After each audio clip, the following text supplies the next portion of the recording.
This is the Horse Radio Network. This is episode 760 of Horse Tip Daily. A different horse tip, a different equine topic, a different equestrian expert every day.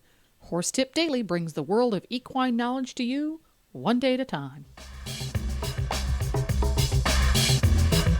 Hi everybody, this is Coach Jen, host of the Horse Tip Daily Show here on the Horse Radio Network. Thanks for joining us for this second in a 4-part series on leg protection for your horse, produced in cooperation with ThinLine Global. In this series, with the expert help of Elaine Lockhead, we will cover all aspects of leg protection. Now that part 1 got us up to speed on who needs leg protection and why, let's start this second segment by delving into the types of horse boots and what they do. Good afternoon, Elaine. Good afternoon to everybody. And in the first installment of this 4-part series on leg protection, we talk a little bit about the why and how of leg protection, what types of horses need it and why they need it.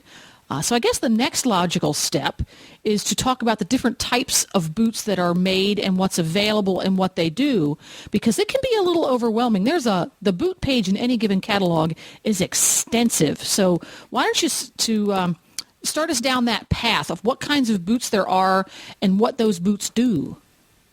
Okay. Well, let's start with the easiest one first. Let's start with bell boots. Oh, we're starting at the bottom and working up. I like that. Exactly. So bell boots are designed to protect the coronary band, which is right above the top of the hoof. Coronary band is where you get, it's almost like your cuticle. It's where you get all of your growth, and it's where all the blood flow is. So it's a very critical part of the horse's foot. So bell boots are primarily designed to protect the coronary band. And most of the bell boots on the market are made out of plastics because people like to buy all sorts of different colors. The problem with plastic bell boots or rubber bell boots is that it really doesn't protect against blunt trauma. And ThinLine is such a great shock absorber that it does protect against that. Additionally, rubber boots, again, get hot. And we've talked a couple of times about heat retention and how heat is one of the primary causes for strains and muscle and tendon issues. So you really don't want to overheat any of the horse's body. So the ThinLine ventilates, and the ThinLine also has antifungal agents in it because you need to keep that area very clean. If you get any kind of fungus in there, then you can be looking towards abscesses and all kinds of things that can keep you out of the saddle for a while. So bell boots also, their second function is to keep a horse from pulling a shoe off. So that's pretty critical when you're riding. You have a lot of horses who tend to overreach and step up into their front footprint, which is what we actually want them to do when we're riding. But very often they'll pull the shoe, and that can hurt the horse, or, more than that, you have to call the farrier and wait several days to ride again. So that sucks. Like that. I don't want to do that. No. Yeah, we don't want to do that. So those, bell boots, other than that, there are a couple of different fastening closures. Any kind of double Velcro closure is generally best so that the bell boot doesn't come undone while you're riding. That's pretty important just from a safety. Oh, it's always fun to go through the water jumps at big events and find the bell boots floating in there. Exactly. Do ThinLine bell boots float or sink? They float. And in fact, awesome. One of the things, when we talk about other leg protections, one of the best things about ThinLine is it does not absorb water. So you can work in wet arenas, you can cross creeks, you can go in and out of water, and no matter what the boot is, it won't absorb water. And what that means is the boot stays light. And it doesn't shift, it doesn't rub, it doesn't change the feel of the horse's way of going. So those are all pretty important things, at least from the horse's standpoint. Now, am I right? Because I have a lot of very old horse books in here. I have a penchant for collecting old horse books from flea markets.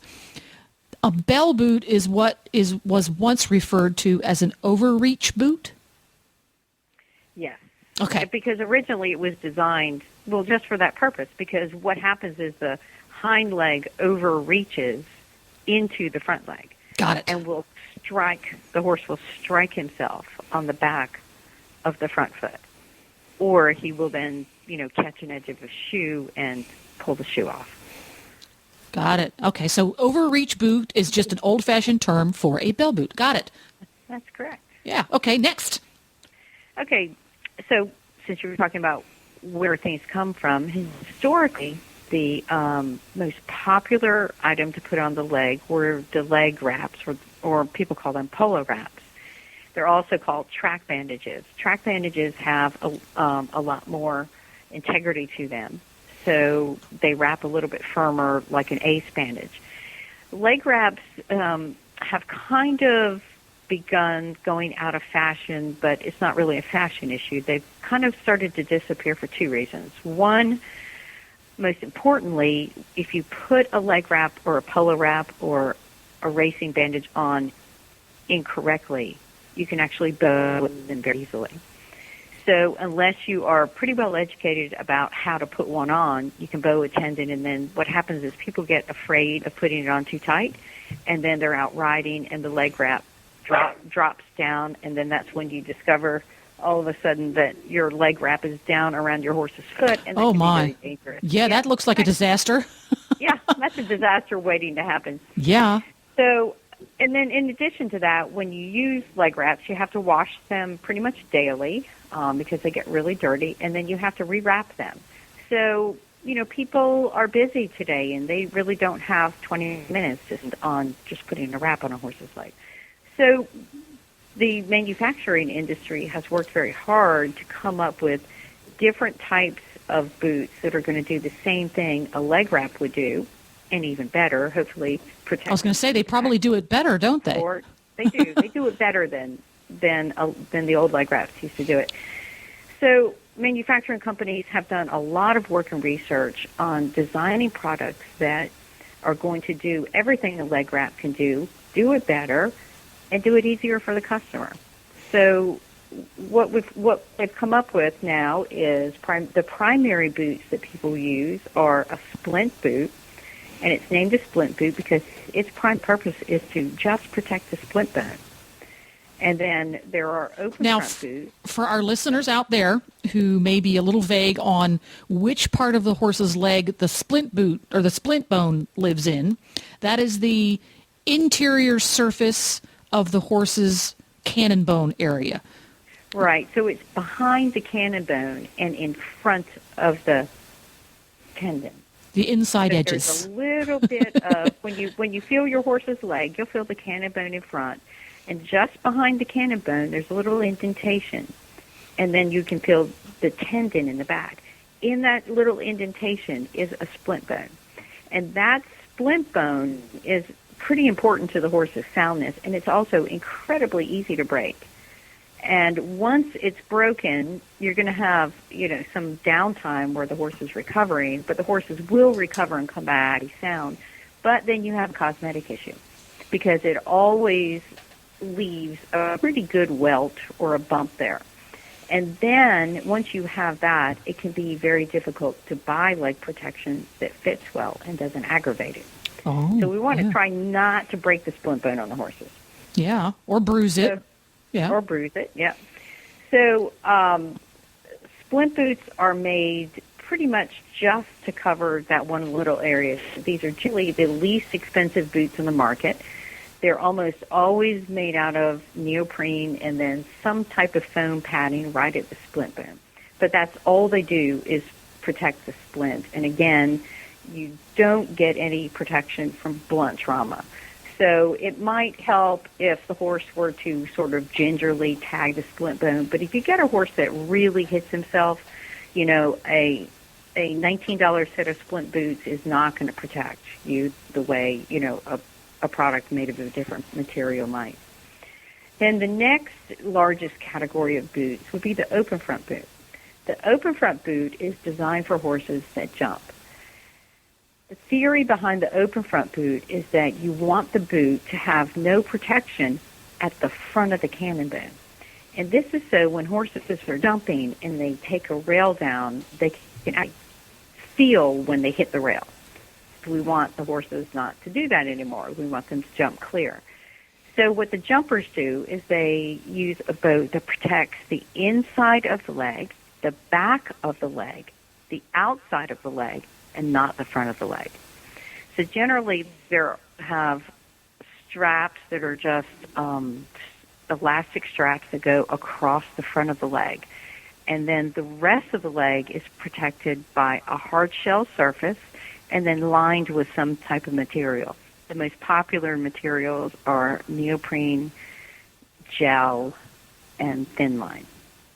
And then the last category of boots is probably the largest because it's used across multiple disciplines. These boots are called marching boots, sport boots, or galloping boots. Ah, and these okay. boots Got it. wrap, the way you define what it is it wraps around the entire leg. So when you close the boot, 100% of the lower leg is covered.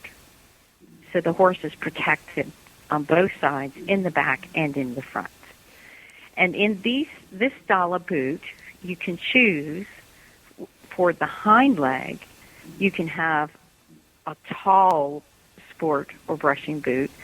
So primarily horses that are doing a lot of lateral work, like dressage horses or driving horses, will use hind boots that are very tall. The rest of the people will use an ankle boot that just protects the inside of the fetlock, along with a sport boot, or otherwise known as brushing or galloping boot, in the front, so that you have full protection in the front, and then just the ankle protection in the hind. And the people who use those typically are event riders and endurance riders. If you're doing a lot of jumping, you can't have a high hind boot. So they just check the ankle of the back leg and the whole front leg. So, and again, once again, the materials that are used inside these boots are generally neoprene, different closed cell foams, sometimes sheepskin, and then ThinLine.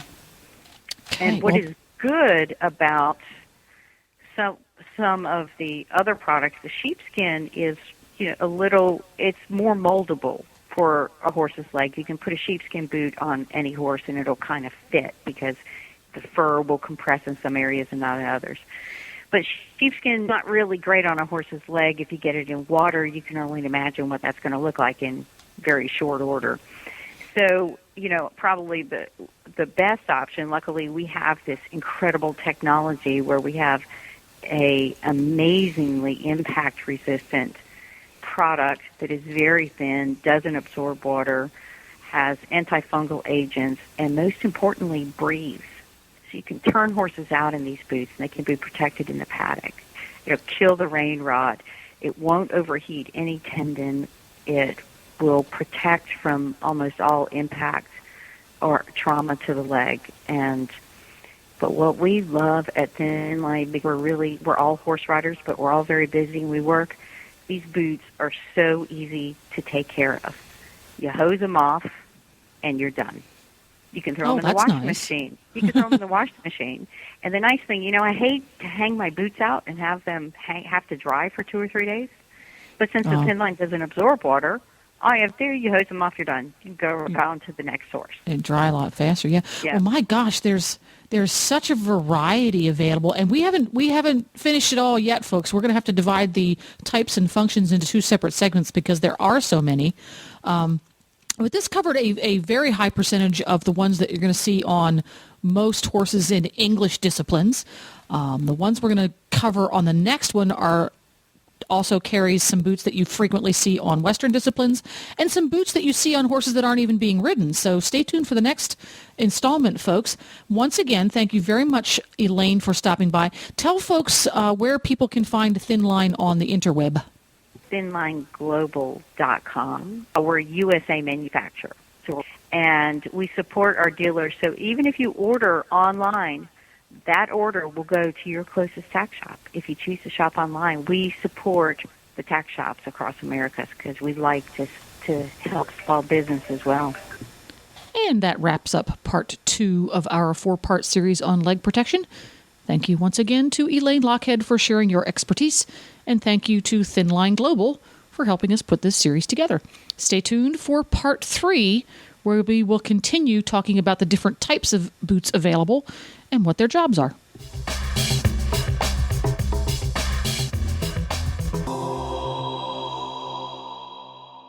Please stop by the Horse Tip Daily Facebook page and let us know what you think of the tips you hear on the show. It's also a great place to tell us about topics you'd like to hear us cover on the show. You can subscribe to all the great shows on the Horse Radio Network through iTunes or Zune and get your horse podcasts automatically downloaded to your iPod, Zune, or MP3 player. You can also listen to the shows right on Facebook. The player's right there every day. I'll be back again tomorrow with another new expert and a different horse tip. Until then, go ride your horse! The Horse Radio Network and the Horse Radio Network hosts are not responsible for statements of guests or their opinions. Use your own judgment when listening to the tips provided by the experts on Horse Tip Daily.